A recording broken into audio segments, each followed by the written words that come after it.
안녕하세요. 오늘 합리적 기독교 신앙 해례본은 제24장 영생에 대한 주제로 시작합니다. 첫 번째 강의 시간인데요. 종말론적 신앙이 무엇인가? 종말의 종류, 보편적 종말과 개인적 종말에 대한 것입니다. 만물의 마지막도 시작과 마찬가지로 인간의 이성으로 접근하기에 헤아릴 수 없는 안개로 둘러싸여 있습니다. 자연과학의 빛으로 이러한 신비에 도달하려 하는 자들은 누구든지 곧바로 다음과 같은 결론을 내게 됩니다. 역사의 마지막과 목적이 무엇인지 모르겠다. 나는 모르겠고 어느 누구도 모를 것이다.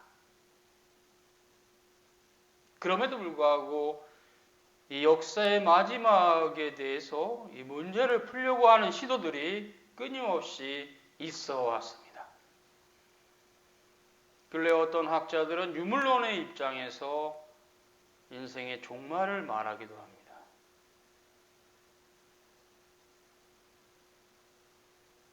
특별히 그것은 우리 시대의 사상에 있어서는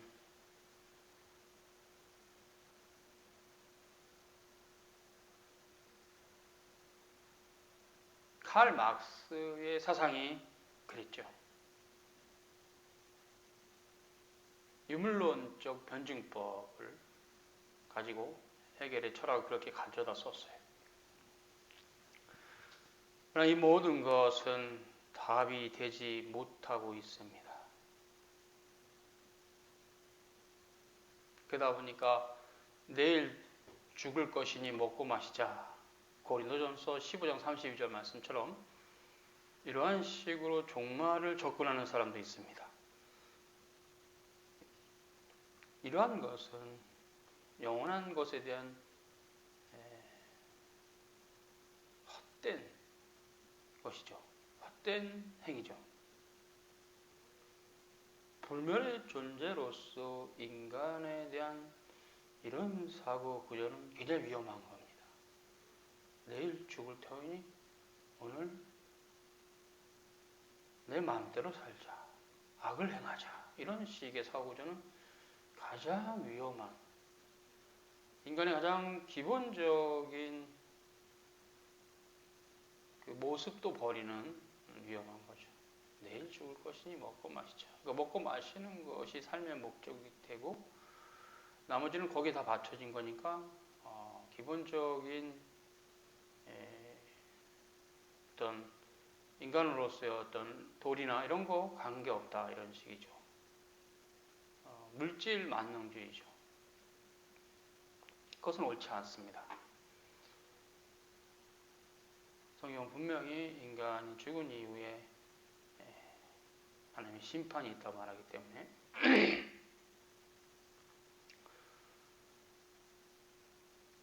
진화론을 또 말하는 사람이 있습니다. 어차피 동물에서부터 진화됐으니까 그런 윤회 과정 가운데 있는 거다. 그것도 솔직히 별로 의미가 없는 거예요.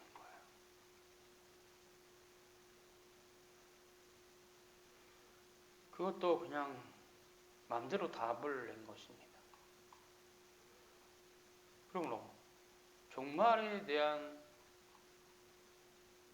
의미, 즉 종말적 신앙이라는 것은 이런 범신론이나 세상의 과학이나 세상의 어떤 철학, 이런 어떤 것으로서도 나올 수 없습니다. 종말적 신앙이라는 것은 여호와의 말씀이 우리에게 말씀하고 있는 것입니다.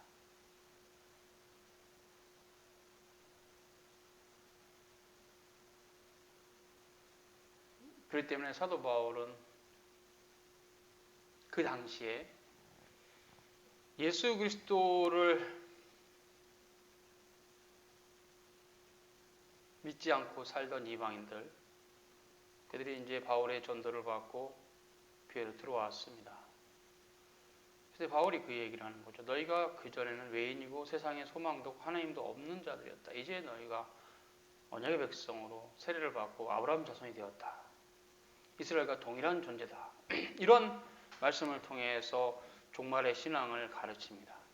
이제 너희가 그리스도 안에서 영원한 생명 얻었으니 종말론적인 신앙 생활해라. 이제 그 나그네 신앙인데요. 그때 이제 이 종말론적 신앙이라는 것은 이 땅의 최종적인 삶의 목표를 두지 않고 영원한 하나님 나라를 사모하고 살아가는 것입니다. 그것이 종말론적인 신앙이지요.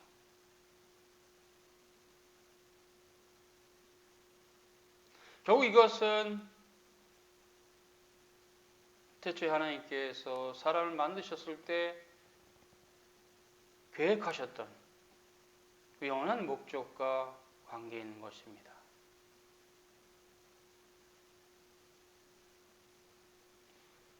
그 영원한 목적은 하나님과의 교제죠. 그 하나님과의 교제가 종말론적 신앙이 아주 중요한데요. 이제 그리스도 안에 있는 우리는 처음 사람의 쓰러져감을 알고 있습니다. 즉 첫사람 아담에게서 물려받은 형질들은 우리 모두가 다 쓰러져 갈 것이다. 그래서 그것은 지금 우리가 일반 은총이다. 이 땅에서 먹고 마시고 생을 누려가는 것은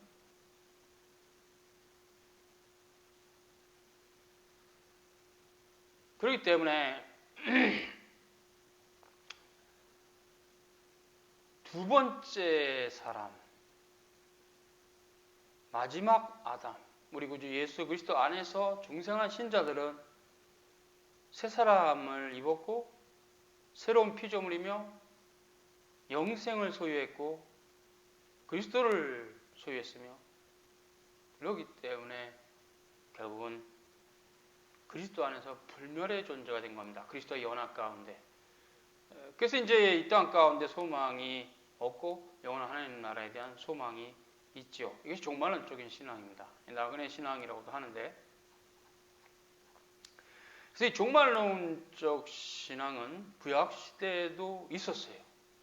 구약 시대 아브라함과 이삭과 야곱과 모세와 다윗이 그 땅에서 아브라함은 거부가 되었었고 또 모세는 잠깐 동안이나마 애굽의 왕자로 있었고 다윗은 통일된 이스라엘의 2대 왕으로 살았던 분들입니다. 그러나 그분들의 영원한 소망은 그분들이 생을 누리고 있는 그곳에 있지 않았고 그분들이 발을 딛고 있는 그 땅을 통해서 영원한 하나님 나라를 바라봤어요. 그러므로 다윗도 자신의 이 보좌,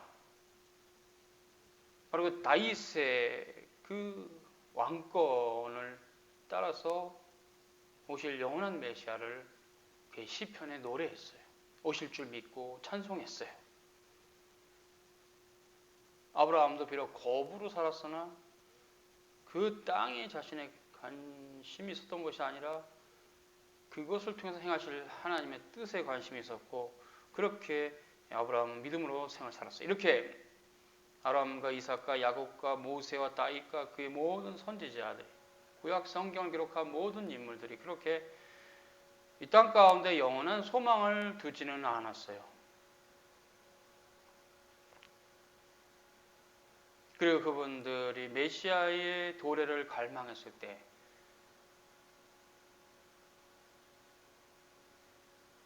때가 참에 우리 구주 예수 그리스도께서 오셨고 그리스도께서 오심으로 세상의 종말은 시작이 된 겁니다. 이 모든 날의 마지막에 아들로 말씀하셨다 라고 말하는 히브리서죠. 히브리서 1장 그 말씀 1절 2절 거간의 그 말씀은 우리에게 구약을 성취하신 예수 그리스도의 우리에게 제시하는 종말론적 신앙이 있습니다. 예수님의 생애가 33세까지시라면 그분이 누구보다 나그네 삶을 사신 것을 우리가 알 수 있어요. 생애가 짧은 것이 1차적인 의미가 아니고 그분의 생애가 어떠한 것을 우리가 복음서에 살펴보면 명확하죠. 아버지 하나님의 뜻을 이루시기 위하셔서만 온 생애를 사셨고 그를 따르는 모든 신자들에게 이 땅에서 나그네 신앙을 따라 살 것을 제시하셨어요. 그의 삶으로 직접. 그리고 그 주님을 따라가는 모든 사도들도 동일하게 그것을 우리에게 복음과 삶 가운데 제시했어요. 그래서 그것을 기록한 것이 신약성경입니다. 사도들의 기록을 보면 알 수 있어요. 바울 서신을 읽어보면 알 수 있어요. 그렇게 예수 그리스도와 그가 보내신 사도들은 하나님 나라의 복음을 들고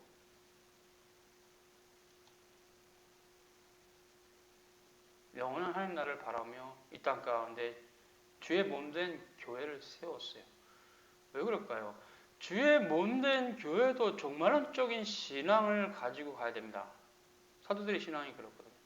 주의 몸된 교회가 가야 될 길은 나그네 신앙입니다.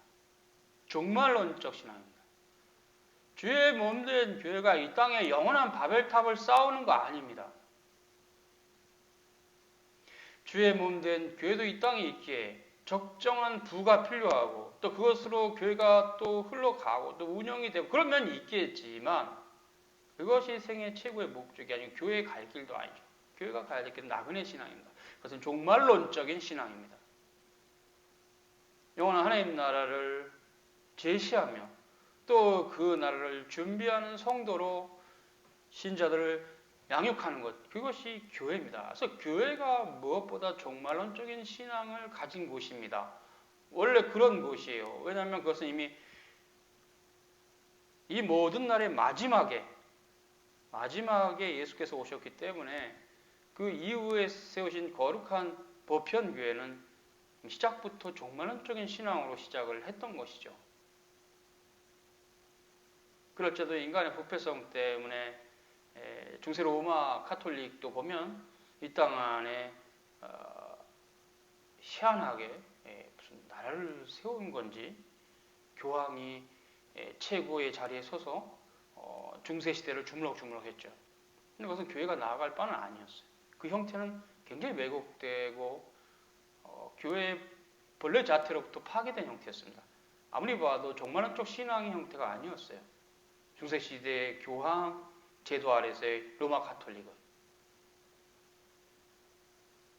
물론 그 가운데서도 거룩하게 살았던 신자들이 있었으나 대체적으로는 중세 긴 시간 가운데 로마 카톨릭은 유럽의 대륙을 지배하면서 세상의 영광을 추구했던 그런 요소가 있어요. 종교개혁은 바로 이것을 무너뜨리고 거룩한 보편교회를 다시 회복하며 영원한 하나님 나라를 바라보고 그 하나님의 거룩한 뜻을 성취하는 자로서 새롭게 거룩한 보편교회 갈 길을 정한 것입니다. 그리고 종교개혁이 우리에게 주는 그 놀라운 교리라는 것은 이 종말론적인 신앙에 있어서는 상당히 우리의 마음을 흥분시키는 놀라운 교리가 있어요.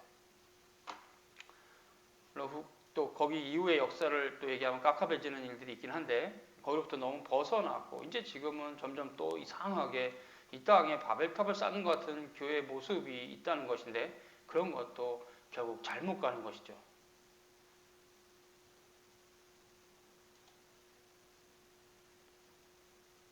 주께서 우리에게 주신 것은 잠깐 누리고 또 주께서 부르시면 갈 수뿐이 없는 뭐 그냥 신기루 같은 거예요. 영원히 붙잡을 만한 것은 아무것도 없어요. 예수 그리스도 외에는. 이 땅에서도.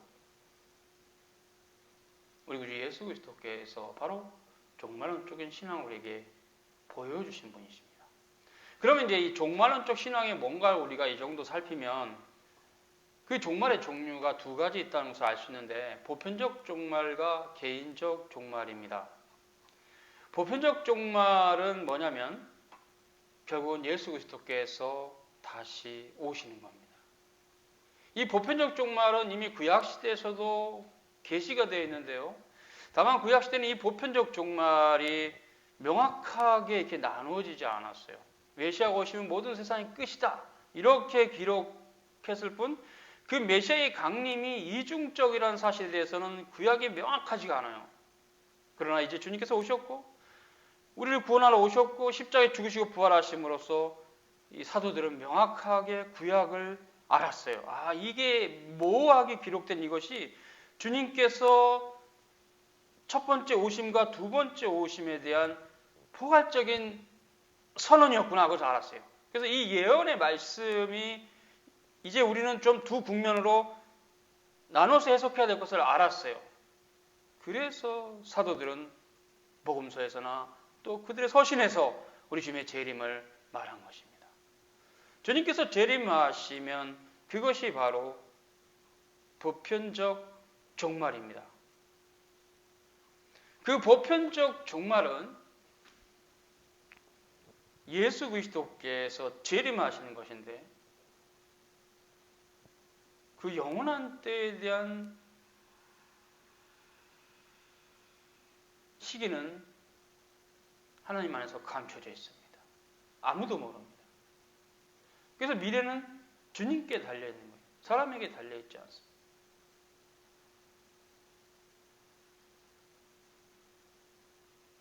주님께서 다시 오시면 이 세상은 이제 그 역사를 마무리하게 될 것입니다. 그래서 이 땅의 유일한 소망은 예수 그리스도밖에 없고 예수 그리스도를 믿음으로만 구원을 받습니다. 다만 예수 그리스도를 믿는다는 의미가 뭔가를 신자들 하나님의 말씀부터 더 깊어져야 되겠죠. 그 의미를 너무 피상적으로 표피적으로 그냥 지멋대로 이해하는 것이 오히려 문제예요. 그것이 신자들에게 심각한 문제예요. 예수를 믿는다는 게 무엇인가? 그것을 올바로 이해하는, 깊어지는 게 중요하죠. 믿음으로 구원받는다는 이 교리는 잘못된 것이 하나도 없어요. 이신칭의 교리는 이해하는 자의 오해가 문제지 이신칭의 교리 자체가 잘못된 건 없어요. 그것을 제대로 이해하지 못하는 사람들이 거의 제가 아는 한 태반이 넘어요. 그래서 그 교리는 변함이 없습니다. 예수 그리스도를 믿음으로만 구원을 받습니다. 그거 외에는 답이 없어요. 예수 그리스도를 믿음으로만 구원 받습니다. 오직 의인은 믿음으로 말미암아 살리라.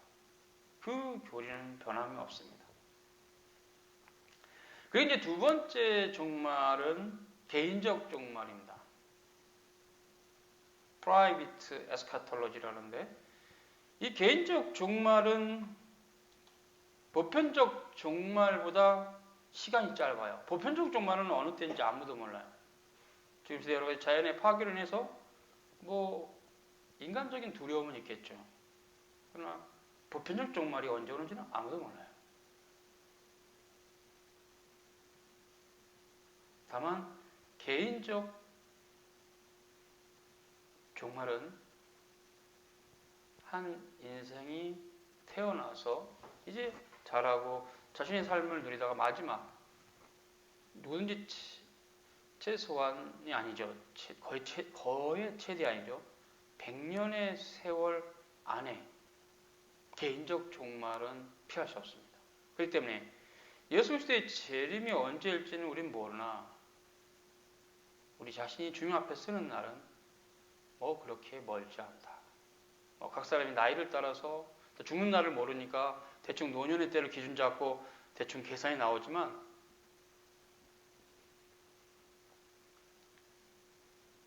(100년은) 넘어가지 못합니다. 그러므로 주님의 재림은 개인적 종말의 관점에서 보면 100년이 안 남았어요. 무조건 100년은 안 남았어요.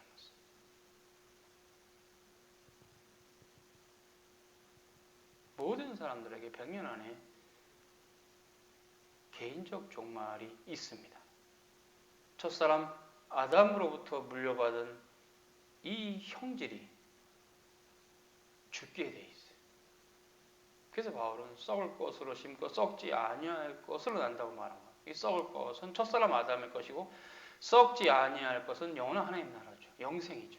그래서 그렇지 않은 썩을 것으로 심고 썩지 아니할 것으로 다시는다. 약한 것을 심고 강한 것으로 다시는다. 죽을 것으로 심고 죽지 아니할 것으로 다시는다. 라고 부활의 신앙에 대해서 고린도서 15장에서 자세히 얘기하고 있습니다.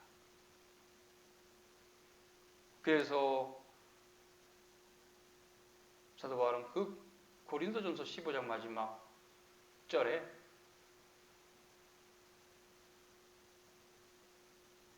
항상 주의 일에 더욱 힘쓰는 자들이 되라.